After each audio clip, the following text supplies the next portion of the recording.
ce rapport confirme un rapport que j'ai rendu il y a 2 ans et qui montre une situation d'un marché extrêmement concentré des suites de cette opération de rachat des actifs de Vendémia par le groupe GBH. Donc une situation concentrée marquée par la montée en puissance de l'enseigne Carrefour, donc contrôlée par le groupe Ayotte, dont j'estime la part de marché à 37%, elle était de 17% avant l'opération. Celle de Leclerc, qui atteint une part de marché de 29%, si vous faites la somme. Et c'est le deuxième phénomène majeur de cette étude, c'est que cette opération de concentration se traduit par l'émergence d'un duopole qui totalise 2/3 du marché de la distribution généraliste, avec un indice de concentration, comme nous l'appelons les experts, qui progresse de 25%. Il y a toute une série de conséquences. La première conséquence, vous en avez tous parlé, c'est la mise en péril d'un des acteurs, et pas n'importe lequel, celui dont l'autorité de la concurrence disait qu'il devait animer une concurrence crédible. Donc l'acteur Mac Distribution qui exploite l'enseigne Run Market, qui est en grande difficulté, comme vous le savez.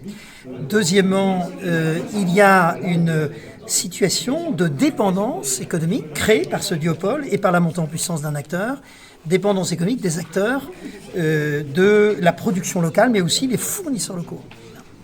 Mais il y a d'autres conséquences qui sont observées dans la pratique, observées au sein des magasins du groupe GBH, donc l'enseigne Carrefour, où on voit que cette montée en puissance s'accompagne de pratiques de discrimination de certains fournisseurs, voire de pratiques qui visent à favoriser les marques que le groupe GBH contrôle, ou bien par sa filiale Sorelais qui produit des produits frais à la marque Danone, et évidemment avec une différence intéressante et comment dirais-je, significative entre le linéaire que l'enseigne Carrefour accorde aux marques qu'elle contrôle versus celle qu'elle accorde aux marques qu'elle ne contrôle pas. Donc ce type de distorsion fait que quand vous avez une part de marché importante, si vous l'utilisez pour favoriser les uns plutôt que les autres, eh bien évidemment vous avez un effet direct de ce que l'on peut appeler une atteinte à la concurrence pour, en particulier, et c'est ce que j'ai observé dans mon rapport, des acteurs de la production locale. On a aussi d'autres effets qui sont du même ordre et qui s'expliquent par la situation, la structuration verticale du groupe GBH, qui est active dans la distribution, mais également dans la production, avec Sorelais, mais aussi dans la distribution ou dans la représentation de marques.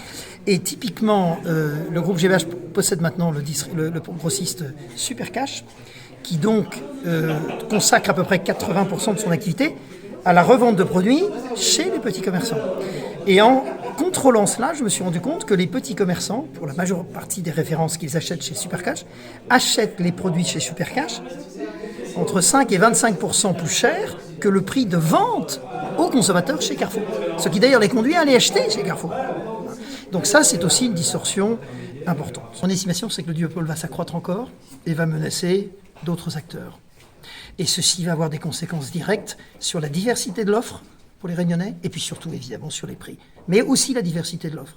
Donc, des situations duopolistiques comme celle-ci, et dans le cas d'économie insulaire, ont nécessairement des conséquences graves sur le dynamisme de l'économie de l'île tout entière. Une autre conséquence, et qui m'amène à proposer un certain nombre de recommandations, c'est que ce duopole est durablement installé et, selon les éléments de l'analyse, ne peut, à court, moyen terme, que s'étendre. C'est-à-dire qu'on est dans une spirale de concentration, c'est ce que disent les autorités de la concurrence européenne d'ailleurs, où le duopole est toujours appelé à s'étendre et donc à fragiliser d'autres acteurs. Il en a fragilisé un, Run Market, mais il peut en fragiliser d'autres.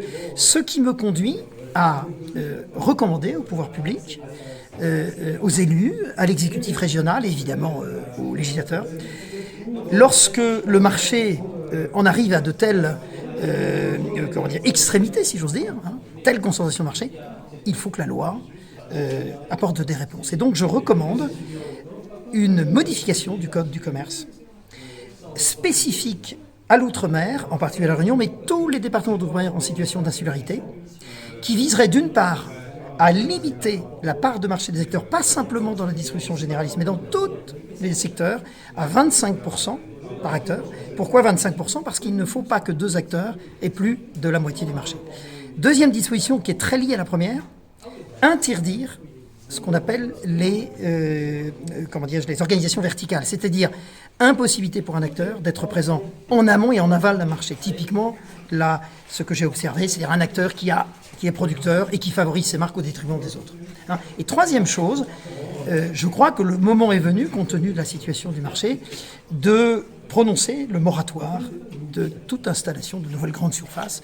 Et je propose que le Code du commerce restreigne les ouvertures à des surfaces qui ne pourraient pas être supérieures à 1500 mètres carrés.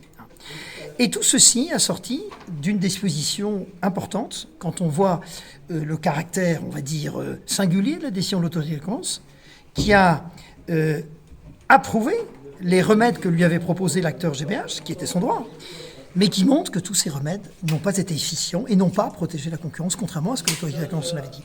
Donc, vu ces limites de ce raisonnement, je propose d'instituer la création d'une autorité de la concurrence à La Réunion, mais comme dans tous les départements d'outre-mer, à l'instar de ce qui a été fait en Guyane, en Polynésie ou en Nouvelle-Calédonie, qui dispose de son autorité de la concurrence.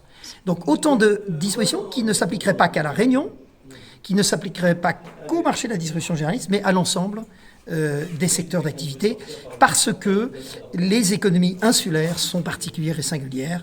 Et je pense, compte tenu de cette situation, il est justifié que le législateur se saisisse de ces questions.